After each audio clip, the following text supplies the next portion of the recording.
Welcome, everyone. We're excited. Another episode of Get a Load of This Trucking podcast. As always, your host, Cameron. Today, I'd like to welcome co-host Ryan Young. He's a member with Valley Trucking Insurance. What up, Ryan? Hey, everybody.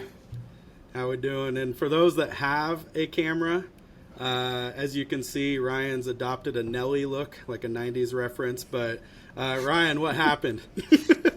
Yeah, I may or may not have irresponsibly dove into a shallower than normal pool.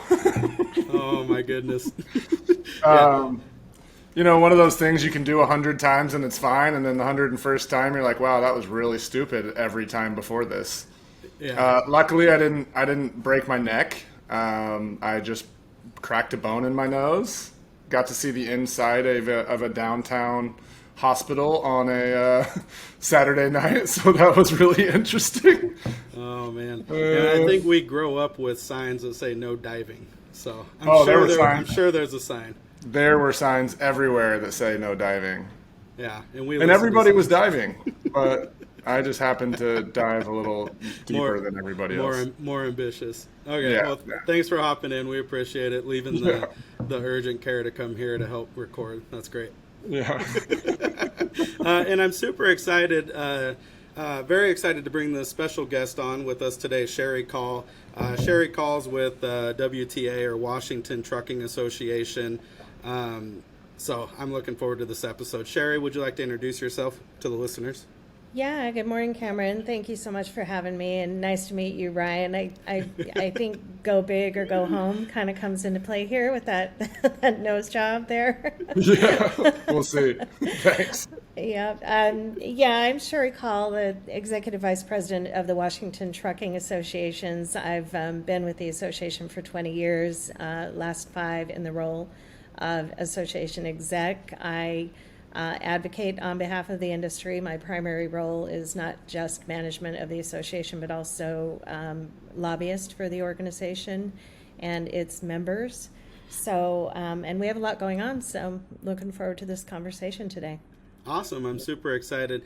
One of the questions that we typically like to ask our guest, and it ranges from actual truck drivers or to industry folks with different industries that are associated within trucking, what would your CB handle be? You know what? I love that question. It gives me an opportunity to tell you a little bit about, I grew up in a trucking town. I actually grew up in a small town in Utah, and my dad was not a truck driver, but I had several neighbors and friends whose dads were truck drivers. So in our, boredom, we would hang out in the truck talking on the CB, and my handle was tic-tac-toe. Ah, I love it. So you actually have one. This is perfect. Right? This is amazing. Well, cool. Where does that come from? I mean, my 10-year-old self. So basically, that was it. And I'm pretty sure we probably shouldn't have been playing around with the CB, but hey, life lessons.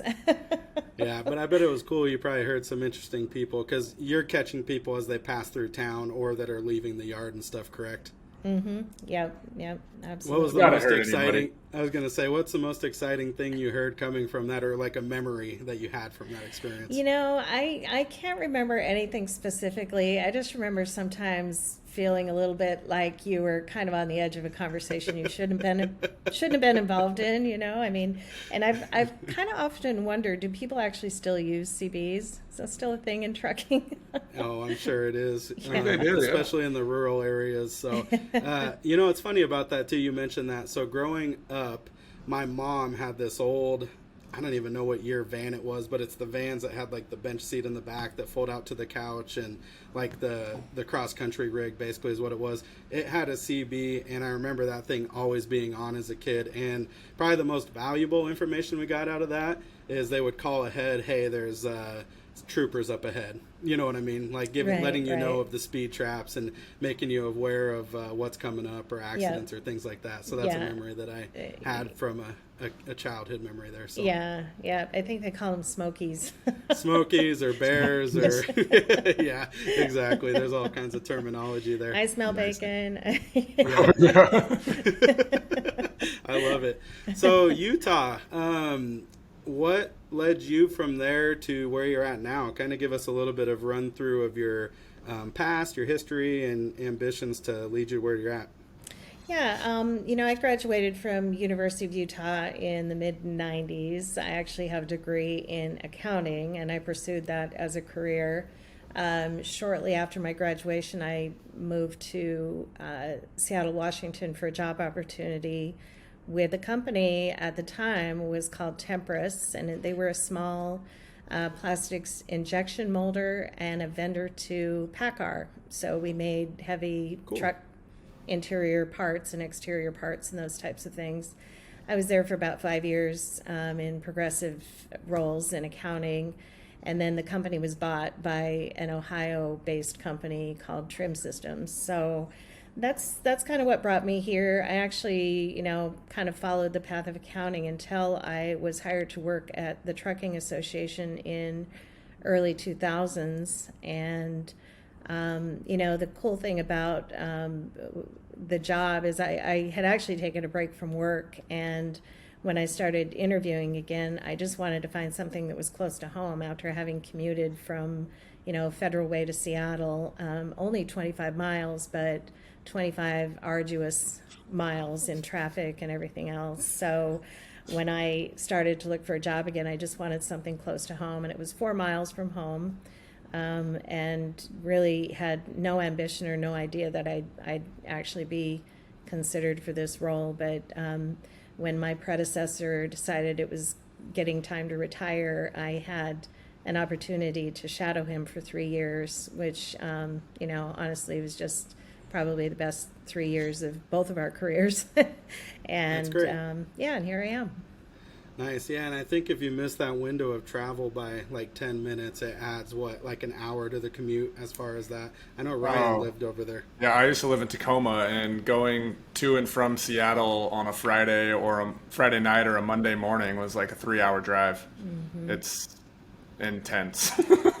Yeah, and I commuted enough to observe that even like the major construction projects, when they did the South Center, expansion of the freeway at South Center, it really didn't fix the bottlenecks. It just moved them, So. Yeah. Well, that whole section of I-5 near the Tacoma Dome has apparently been being worked on for like 15 years, and it's never stopped. Yeah. So you never really know what's going on. I think it's in phase 19. I don't know. Yeah, exactly. Yeah, there's a lot going on there. Yeah, I grew up doing that. Now the beauty is with technology and a little bit of forced action from COVID and the pandemic is allowing remote capabilities for work, which I think has added a dynamic value to some, but I think it could be a detriment to others depending on the personality type of working from home, not in an office or team environment. And it's definitely not the job you signed up for if you were forced to go home. So how has it changed or evolved, Sheri, from the early days in '03 and let's just say, fast forward 5 years, a decade, till now with the progression of the Trucking Association from your perspective and point of view? I consider us first and foremost an advocacy organization. And so, that's a really, really good question. Our legislature has made a complete change to where we had what I would call some balance in the legislature in terms of, at least one house with Republican majority, the other house with Democrat majority. Of course, have had a Democrat in the governor's seat since, I believe, the mid-'80s, so it's been a long time. I believe that, I'm not to say anything bad about my predecessor, but I believe he knew what he was doing when he retired, because right about the time he retired, that election year became triple D Democrat, what I call trifecta. And that's, it's honestly changed the landscape quite a bit for us, building new relationships and trying to figure out those folks that have an appreciation for trucking in the legislative arena, because everything they do has an impact on us. And there's not a whole lot of understanding, I think, until probably recently, exactly how important the trucking industry is in our lives, in our economy, and everything else. So. Yeah. Can you maybe, without, I guess, getting too partisan, maybe go into the conversation about what over the last 30 to 40 years has really changed, or how the policies have been impacted by current leadership or the, I guess the leadership party. Yeah, and thank you for reminding me not to get too partisan. Try not to be. And it's a good thing you brought that up. We are an organization that has been in existence since 1922. So we are about to celebrate our 100-year anniversary. When we were in the process of moving a couple of years ago, in 2015, I believe we moved our office. We were cleaning out our storeroom, and I found a letter from the association president at the time, written in 1931. Wow. And honestly, to read it, I mean, the writing is much more eloquent than I think we write today. But many of the issues were very much the same. I mean, they were worried about regulation. They were worried about highway infrastructure. They were worried about wages, jobs. Many of the things that we still worry about today were things that they worried about, obviously in a different context. I think what we're seeing now that makes it exciting for us and really challenging and daunting for us at the same time is a technological revolution going on in the industry that we may have seen back in the 30s and 40s to some degree, but now we're doing it in an age where we're morphing, honestly, from internal combustion engine to potentially zero emission future, and talking about the buildup of the infrastructure to support that future, industry buy-in on those concepts. There's just a whole lot that's happened really in the last 100 years, and really it's kind of coming full circle. That's amazing, and history repeats itself, I think, a lot. And correct me if I'm wrong, Sheri, or your point of view. I think probably one of the biggest things that I'm thankful that this organization does, the WTA that you're a part of, is the relationship building and keeping in contact with the correct officials and making sure that the agendas are heard, making sure that what is important to the truck community, and that trickles down to the public, that trickles down to the transit system, the infrastructure. Everything, as you had mentioned earlier, is impacted by truckers, right? We wouldn't be on this podcast without a truck. From the desk to webcam to computers to everything, or even utilities. Right. I think utilities for the most part would have been ran by a truck, train and truck, back in the day when the infrastructure was being built. So, is that pretty accurate on that as far as the relationship? Is that a large part of what the association is doing?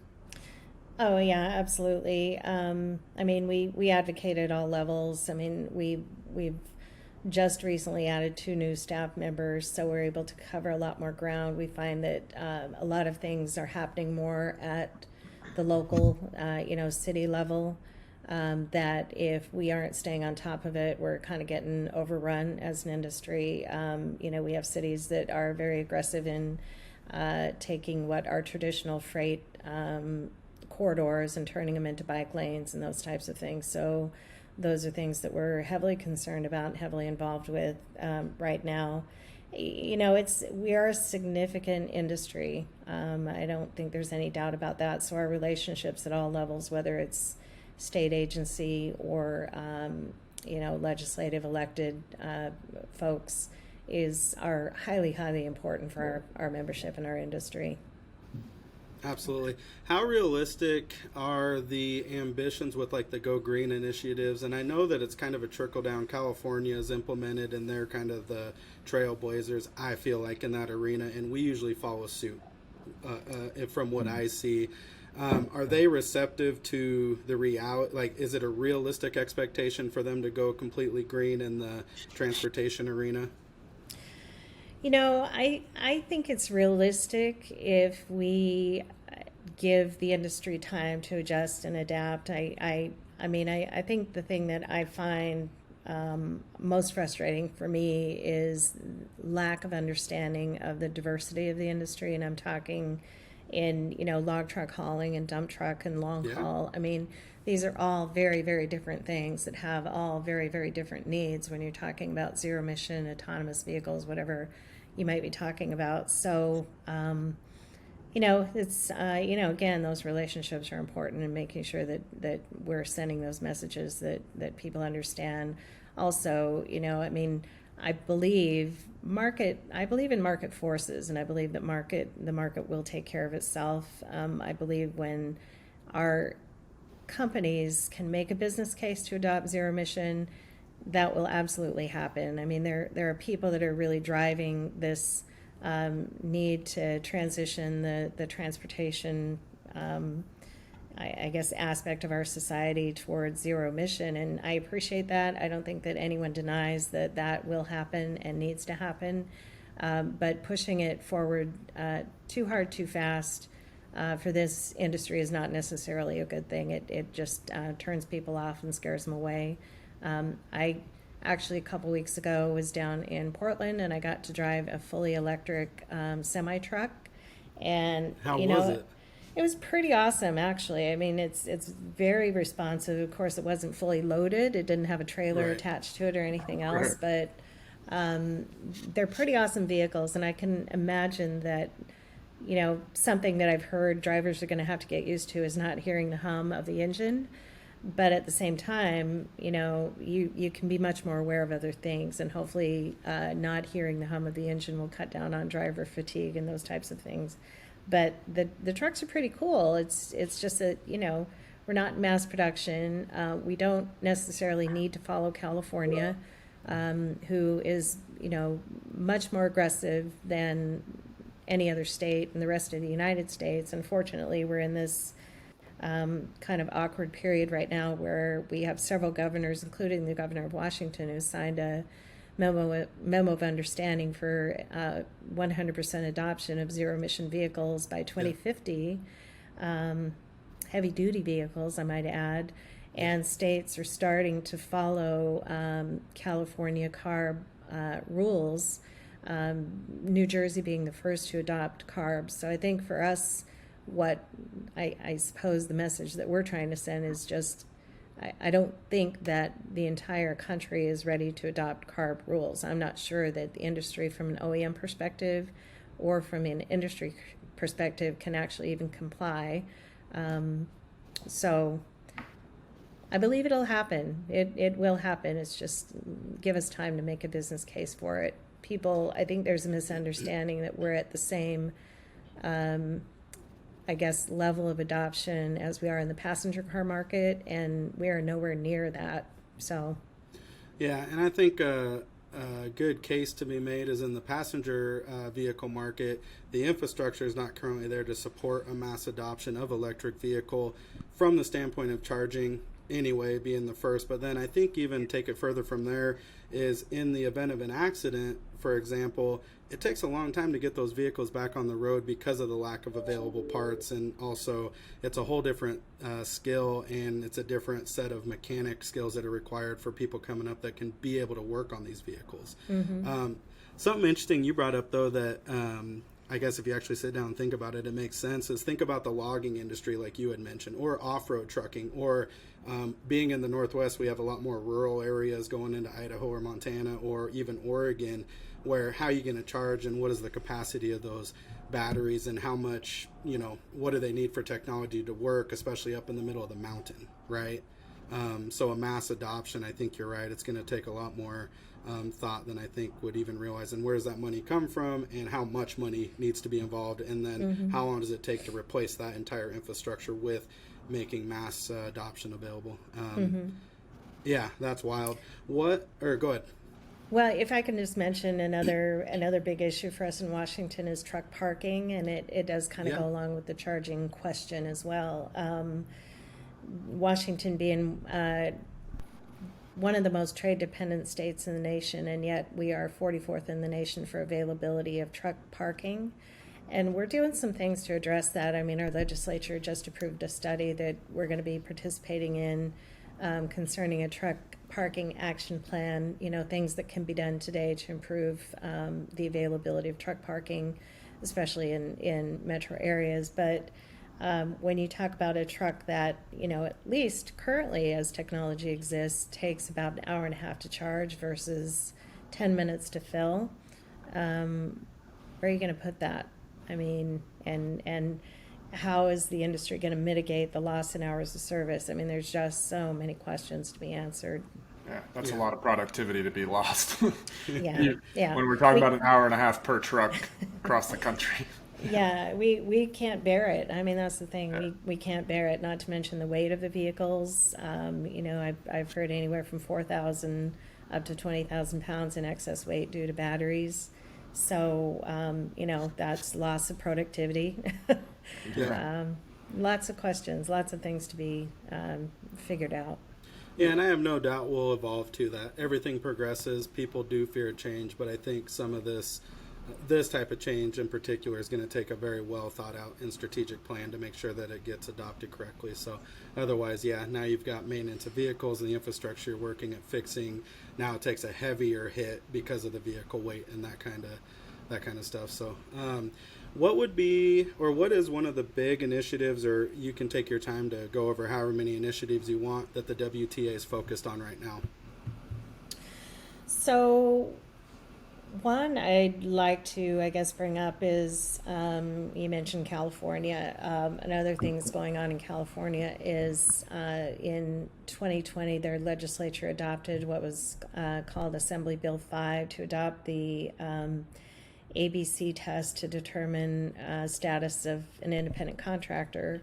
Yep. And not just for trucking, but for many industries, that ABC test basically eliminates the use of an independent contractor in trucking. If you're a independent truck driver, you cannot be hired by a company that does the same thing that you do, basically. So this is a model that's been used by trucking since the dawn of time. I mean, as you well know, it's expensive to invest in equipment. Trucking and freight, the nature of it can be cyclical, and independent contracting has been a pathway for many first generation Americans, not to mention 100 years ago, folks that bought a single truck and ended up with 1,500 or 2,000 trucks by the time companies were sold. So defending the independent contractor model in trucking is something that is high on our priority list. California has just filed their petition with the U.S. Supreme Court for review of their case, and my 49 other state colleagues basically have joined in amicus brief, basically, and we're in the process of creating that right now so that we can send our message from all 49 states that we support California's initiative to advocate for federal preemption of the independent contractor model, so that we can keep moving and keep moving freight at the current levels and even increased levels as we do, and still provide those opportunities for folks that are living the American dream, running their own business, and so that's one of the issues that's kind of trending for us right now. One of the initiatives overall in the industry that I think we're kind of looking at on a state-by-state basis is liability reform.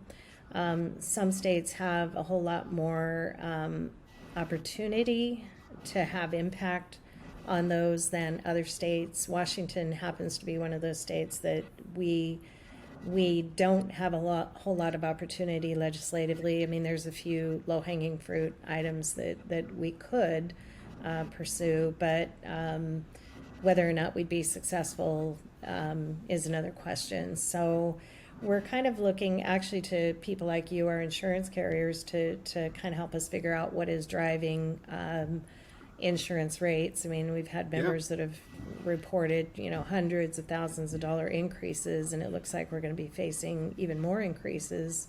So, what are those things that are going on out on the roads, and how can we develop, highway safety policies that help inform trucking industry members about what's driving insurance rates and what types of things they can do to help, keep rates in check.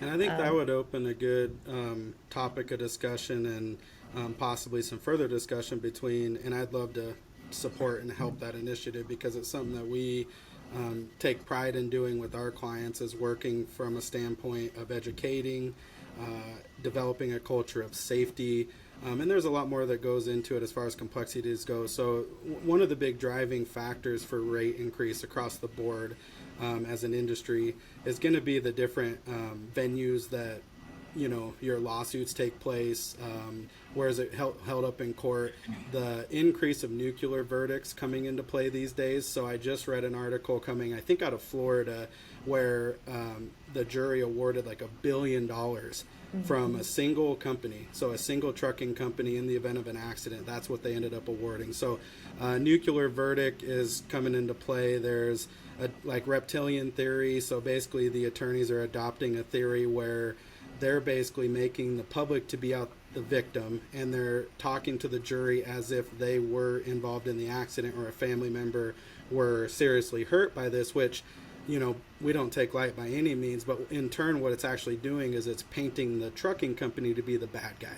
Had they not had this speeding infraction 5 years ago, they wouldn't have done this, and they don't practice the best safety practices. Or if they just adopt the DOT minimum standards, are they really doing what's best in the public's eyes, right? They should be going above and beyond to basically make sure that they're operating safe, that their vehicles are well maintained, they're doing their pre-trip, post-trip. You talked about driver fatigue, so I think a problem, and I don't know if it's, maybe you can help on this, I don't know if it's as big of a problem as it is painted to be, is the lack of new drivers coming into the workforce. I think it'll tie in with what you're talking about, the independent contractor thing, because that's a great way for people to enter into this industry.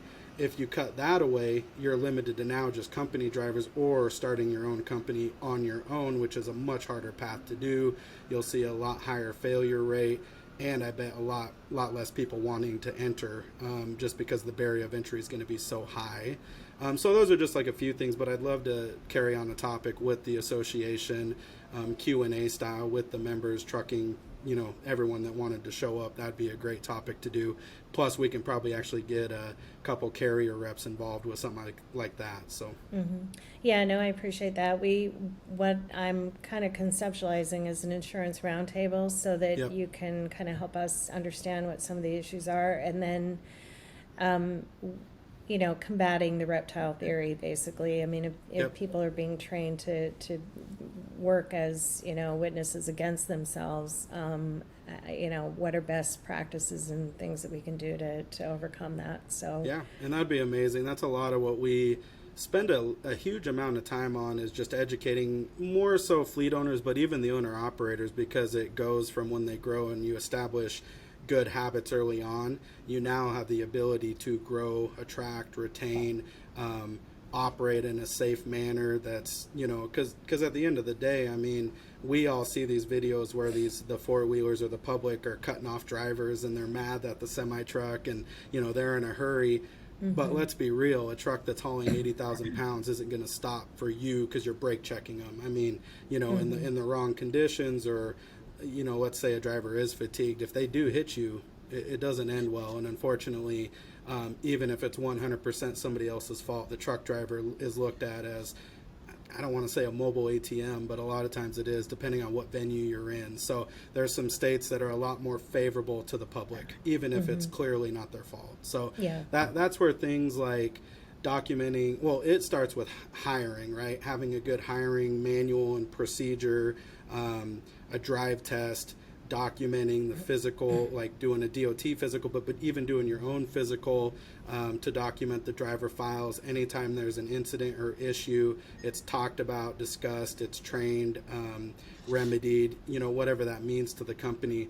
All those things come into play when it goes to court. And if you've got a solid, sound process and procedure and everything in place, and you can prove that, it's definitely a lot more favorable. And it's not just the insurance companies wanting to pay out. Sometimes it's a choice to make, where it's less expensive in the end of the day for them to agree and settle on this versus trying to prove a point. And they take a lot of pride in looking at case studies. And I know some of the insurance carriers we work with they have their own attorneys on deck, and they're very good at what they do, and they're licensed in every state that they need to be. And so you're getting experts in those arenas.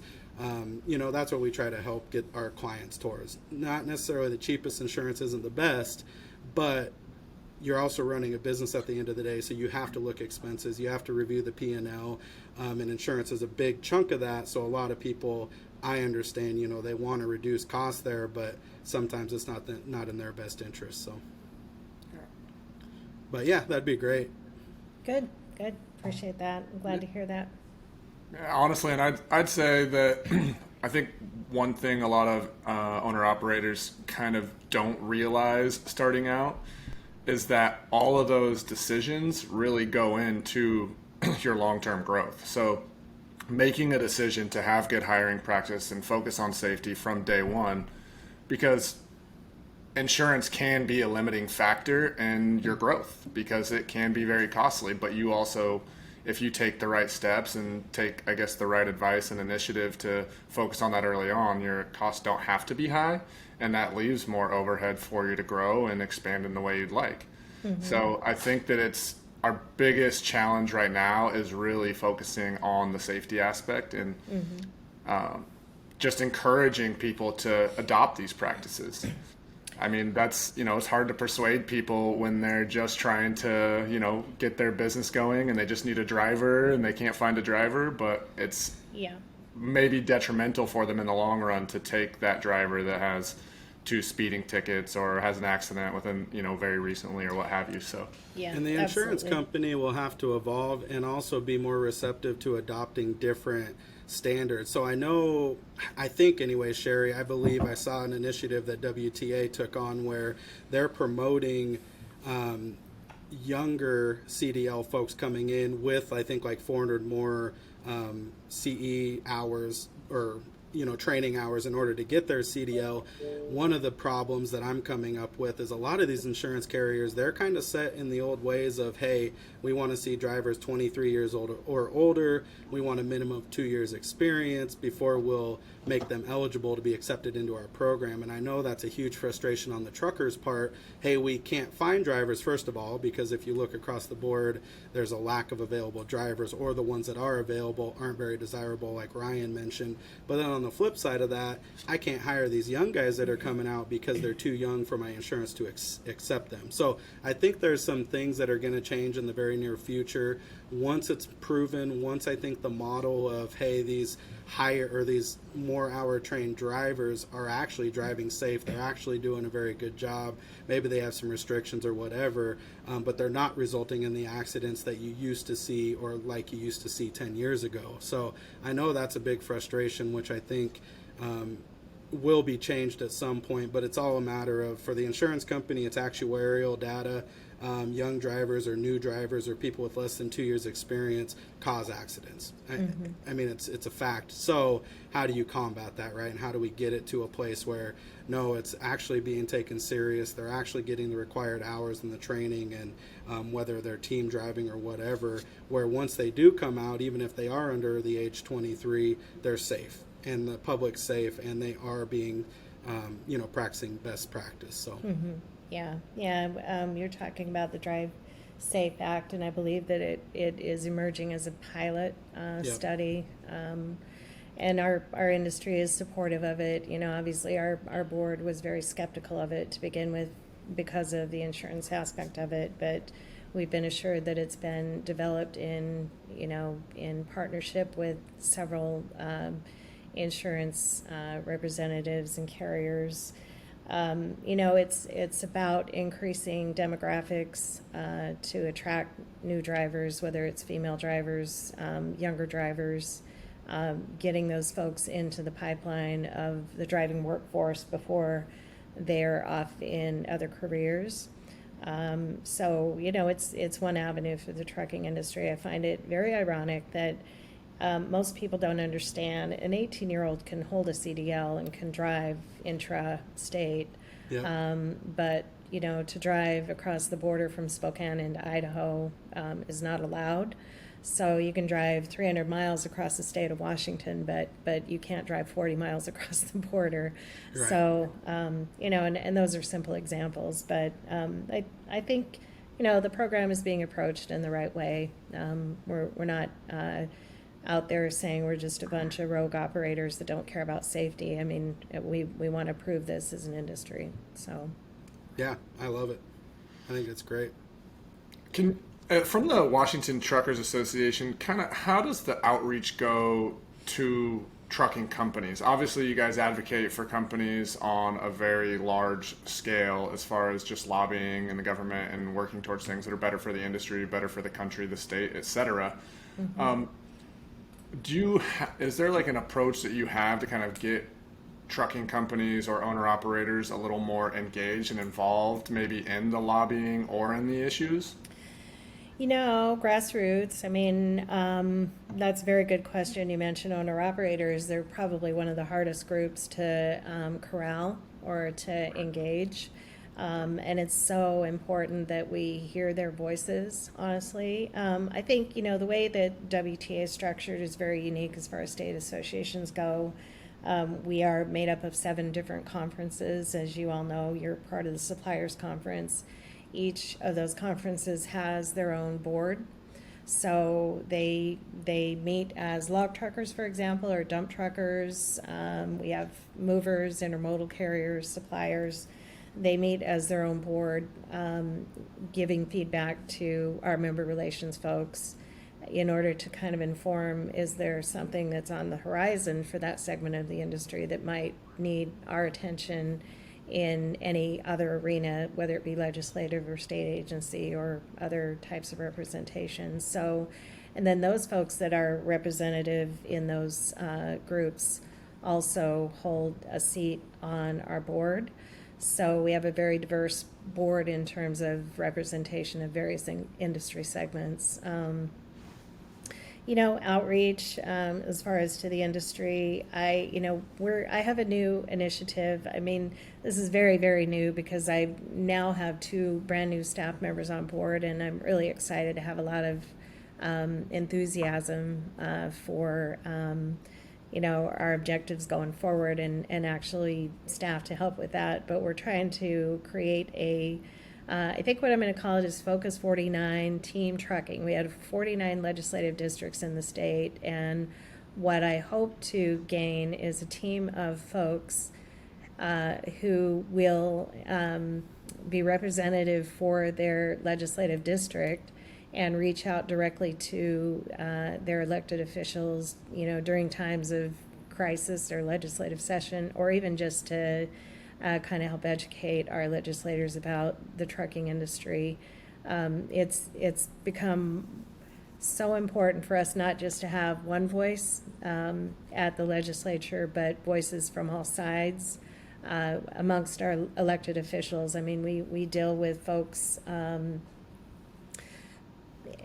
a lot of ways on a partisan basis, but it's very, very important that legislators are hearing from members directly from their district, and especially if they're business owners, because it feels at times that especially business is, not the priority right now. So, right. Let's go to kind of more of an elementary question just for listeners, especially ones that want to get involved. And now that you're hearing, what the mission is, I think everyone should want to. How would an owner-operator, for example, or a new trucking company go about becoming a member of the ATA and kind of supporting the cause? What's the cost of entry? Where do they go? What's the best route for that? The WTA, hopefully they join the Washington Trucking Association. They can reach out to us via our website. They can email me directly, Sheri, Sheri, at watrucking.org. We have a basic level of membership starting for common carrier, basically for hire carrier, starts at about $350 a year. It is revenue based, so based on in-state revenue.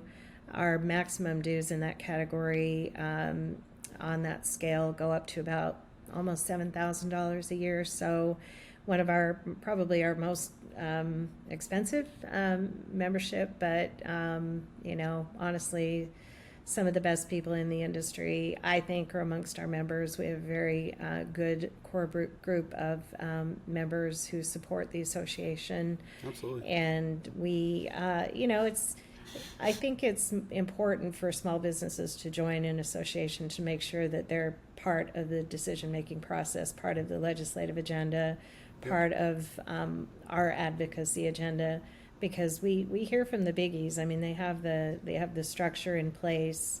But honestly, some of my favorite people to talk to are owner-operators. I even have a member of OIDA that I talk to on a regular basis just because those folks, the issues are different than some of the big serious business issues, and it's just good for us to hear as we go forward and try and speak on behalf of folks. And that's what a trade association is meant for. You're busy, you're doing your thing, you're driving your truck and running your business. Every once in a while there's an issue that may get in your craw, but you don't have time to do anything about it other than complain. Complain to us.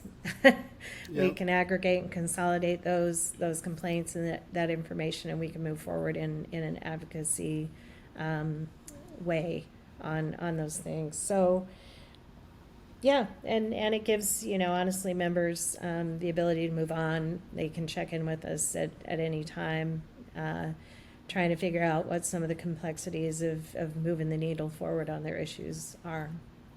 Yeah, Excellent. I think it's great too, because then they'll get emails that come out for the different Zoom meetings or the different agendas that are coming up, or in-person meetings. I don't know if that's changing with COVID and kind of going backwards a little bit here, but anyways, moving forward though, it's a great opportunity for folks to meet other industry people or other association members with the golf tournaments or with the regional meetings and stuff like that. So I think it's a no-brainer. It's something that I like to talk to a lot of our Washington clients about. Are you a member of the WTA? If not, why not? It's easy. You should be involved. It's really on your behalf, and it's a huge benefit to you. So to me, it's a no-brainer. So yeah, I'd like to give a plug for our active Safety Management Council. We have gone back to in-person meetings. Right now we're doing a hybrid version and seeing how those things worked out. But we have a Safety Management Council. It has its own board. They meet every second Wednesday of every month at 11:30, I believe. Right now we're meeting at the Poodle Dog in Fife, and again offering a virtual option for that as well. The in-person meetings provide great networking opportunities. We feel like our Safety Management Council gives individuals opportunities to develop leadership skills. Many of our safety folks have come from a position of driving, so they're, very well versed in the industry and what the issues are from a driver's perspective. We try to come to help them learn more of the regulatory aspect of things. So I think it's one of the most proudest things that we do, I think, at the association is bring those folks together. And the hybrid thing's cool because it just expands reach with the ability to do the in-person networking face-to-face, which I think is so valuable, and it's one of the major obstacles and challenges we have in this current environment. So we're inching back towards it, and then you kind of go back, but progress, you're going to have to go back, so we'll kind of play the back and forth. But what's cool about that, in my opinion, is if you're not able to be there, so I can't just hop over to Fife. I mean, I could, but it would be extensive planning and a little bit of a drive. But I could still get a little bit of that interaction via Zoom or video or that. So I think that's amazing. That's awesome. Absolutely. So yeah, huge shout out to them, and I'd love to. We'll make sure we make a plug on that also with the links with your email, along with the website. And like I said, it's something that we promote to our Washington clients in our database anyway. So we'll be pushing that, and hopefully people listening to this will be a little bit more excited to get engaged and a little bit more excited to put money to a good cause. And it's really on their behalf, and it's helping them. I mean, this initiative for the 1099 thing is huge. I don't think. Hopefully we can get an exemption as the trucking industry for that class or something, but I just don't think it's good as a whole, because you're right. It's so many people coming from out of country, immigrating in, or new people entering. I mean, it's just a huge opportunity for them to get into business without all the risk, right? And they're able to reduce some costs. Now, and it also helps promote relationship building, because a lot of these guys, they can't pick up a load with a new DOT, right? Not very many people are going to work with them, and if they do work with them, they're not getting paid fairly. So, I know a lot of these brokers look at that stuff. And so these are things we try to educate on and help with. But that 1099 thing, I think, and we face it in our industry. So obviously being insurance, 1099 is a big practice. Real estate, it's a big practice. There's a lot of different industries, contractors. So, I mean, I'm very curious, and I'm watching, and I'm hoping that we can prevail on that initiative. Mm-hmm. So that's huge. Yeah, and I'll just mention, you're kind of running through some of the other independent contracting industries that would be impacted. A couple of years ago, we had a few bills at the legislature that were being heard concerning adoption of ABC test and those types of things. So these are things that are also a reality in the state of Washington, and things that we've considered. One day, probably 2 years ago, over 1,000 hairdressers showed up. They made the mistake of holding this hearing on a Monday, which is technically, I guess, the industry's day off. So 1,000 hairdressers showed up, and they covered every corner of the Capitol. Hearings, testified, and it became the hairdresser bill. But it was very much an across all independent contractor industries bill. So we'd love to recreate that for trucking. Honestly, legislators were saying to me, where are the truckers? So anything we can do to get a rally of truckers going, especially if we're faced with those bills again in Washington, which I can guarantee we will be, would be very, very helpful. All right. Well, and I think we know where the truckers are. I mean, pretty much every trucker I talk to works 7 days a week. So I think we know they're either on the road or they're underneath their truck at some point in time. So I did want to bring up something. I know we're getting close to the end, but I kind of wanted to backpedal and really, I guess, combine a couple topics we've touched on. One is obviously the immersion of electrical vehicles and the transition that's going to change. And then you mentioned also like a seeming lack of focus on like small business owners and the economic impact in general of maybe legislation not really being in their favor recently. I think a big concern of mine has been the transition into electric vehicles, which I fully support. I think is great. I don't necessarily know how long, obviously, it is going to or should take, but how our owner operators, we know that electrical vehicles right now cost higher than every other vehicle. So how are owner operators really going to, I guess, make up for that when it comes out? Because there's a lot of money out there to help support this, but it's definitely going to be coming from the more centralized, I guess, corporate structured companies. And how is this transition really going? Are we going to have like tax incentives? Have you heard of anything in this industry where, I mean, maybe the government is going to help support small business owners making this transition? Yeah, so really, really, really good questions and great observations. And one that is very heavily, heavily, heavily on our minds right now is just that transition. Many, small businesses, and we are 97% of our industry operates fewer than 20 trucks, and the majority of those are operating fewer than 5 trucks. Many of these folks are buying trucks secondary, third life. Who knows how long it's going to be before we see electric trucks on the secondary market, if ever. I mean, we don't even know if that's ever going to happen. These trucks are, I know when the Nikola truck concept was first introduced, they were talking $500,000 for that truck. I think the price tag has come down just a bit, but it's still a heavy, heavy price tag.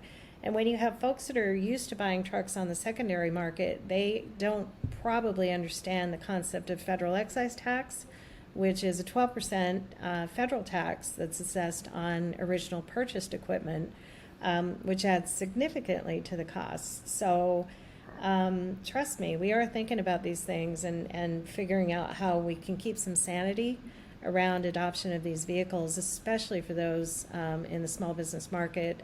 What you guys may or may not know is Northwest Seaport Alliance, for example, and not to mention or call them out specifically, but they're in the midst of adopting their own clean air strategy, which, has a lot to do with reducing pollution in and around the ports, which means it falls largely on the trucking industry.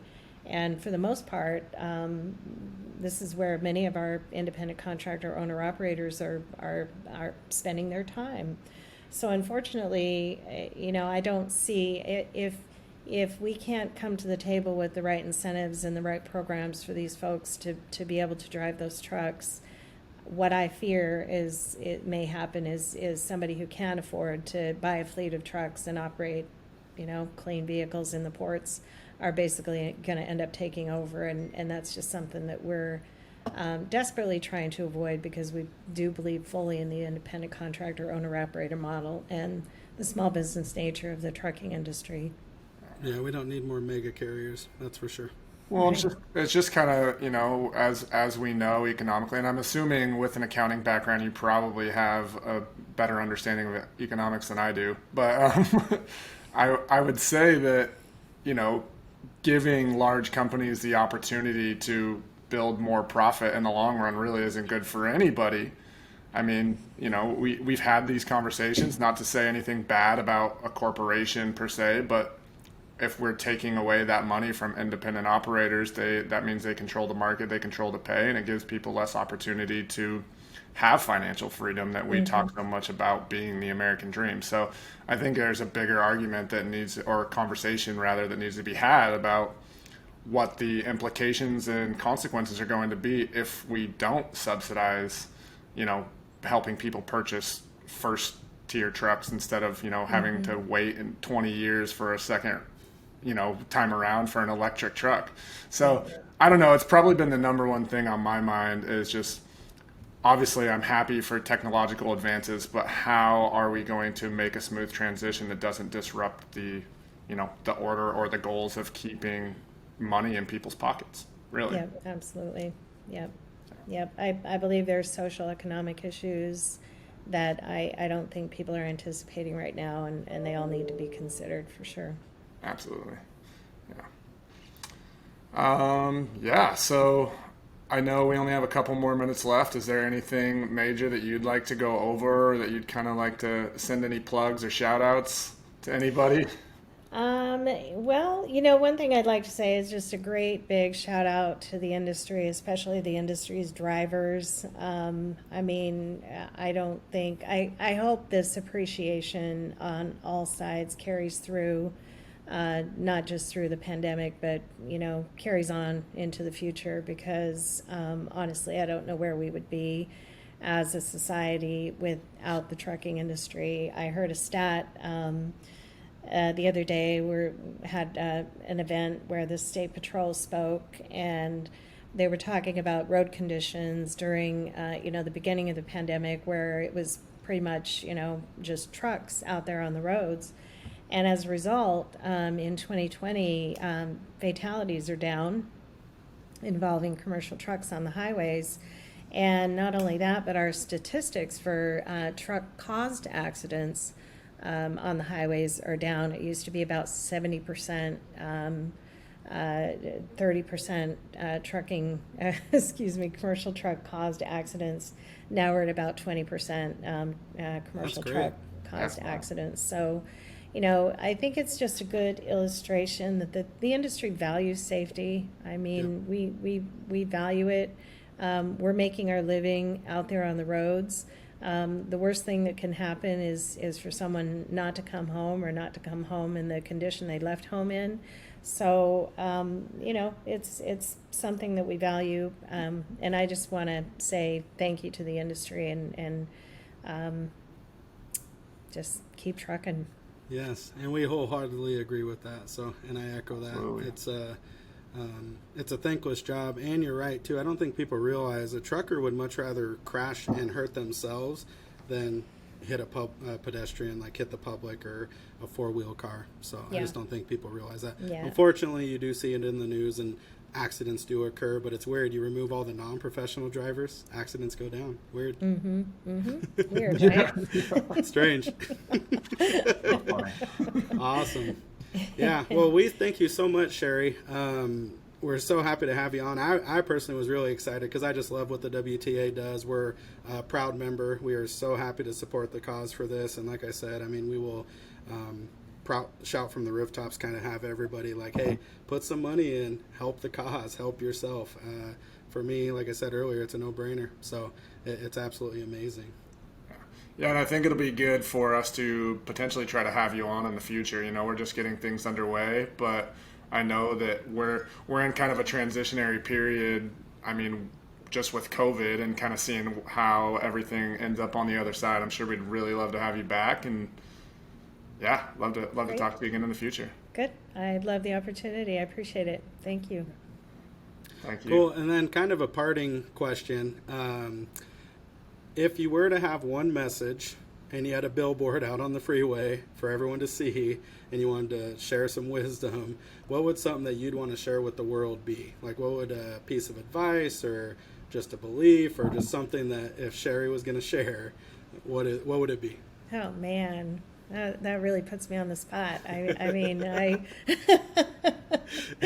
it's very trucking centric, but honestly, if you bought it, a truck brought it, and I know that's just cheesy as all get out, I love but it. It's absolutely true, and if just that's it. I think it touches on all levels, so you got to be grateful and thankful for the truckers, and that it arrived to you somehow. Think about it. Right. So Absolutely. I think it's amazing. Well, cool. That this will conclude the episode. Sheri, thank you so much. We're so appreciative. Ryan, thank you for hopping in and co-hosting. Everyone drive safe. Keep on trucking, as Sheri said. Thank you, guys. All right. Thanks for having me. Thank you.